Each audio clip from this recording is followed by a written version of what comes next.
আসসালামু আলাইকুম। আপনাদের মধ্যে আবার আসলাম একটু কথা বলার জন্য। বিএনপি আমাদের বিএনপি আমাদের বাংলাদেশের সবচেয়ে জনপ্রিয় একটা দল। বর্তমান সবচেয়ে জনপ্রিয় একটা দল। প্রথম দিন যদি বিএনপি নির্বাচন হতো, মনে হয় 80% ভোট পাইত।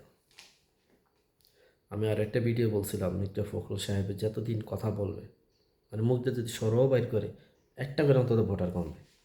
বিএনপি পরিণতিটা সেই দিকেই যাচ্ছে।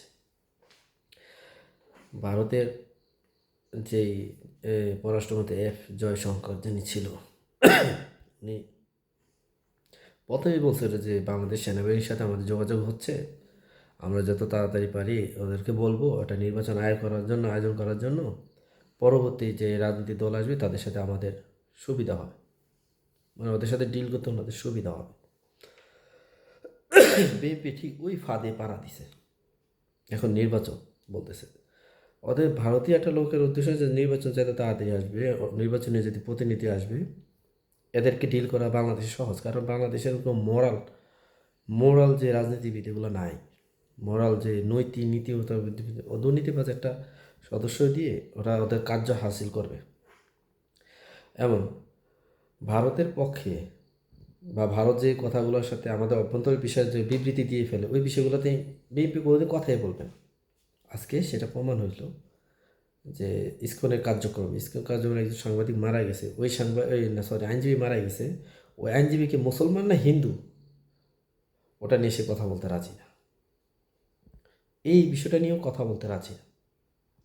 এখন আমাদের বিএনপি যদি নির্বাচনে দাঁড়ায়, আমিও চাইলে ভোট দিতাম, কিন্তু বিএনপি কি আমাদের বিএনপি না ভারতের বিএনপি? যেমন আওয়ামী লীগ তাদের জাতি, বাংলাদেশের জাতি এবং কি বাংলাদেশের জাতির স্বার্থ এগুলো বিসর্জন দিয়ে এই আপনার ভারতে ক্ষমতার জন্য ভারতের কাছে তাদের বাংলাদেশের সকল কিছু তারা বিনিময় দিয়ে দিছে, এটা সবাই বোঝে। এমনকি বিএনপি কি সেই রাস্তায় পা দিছে?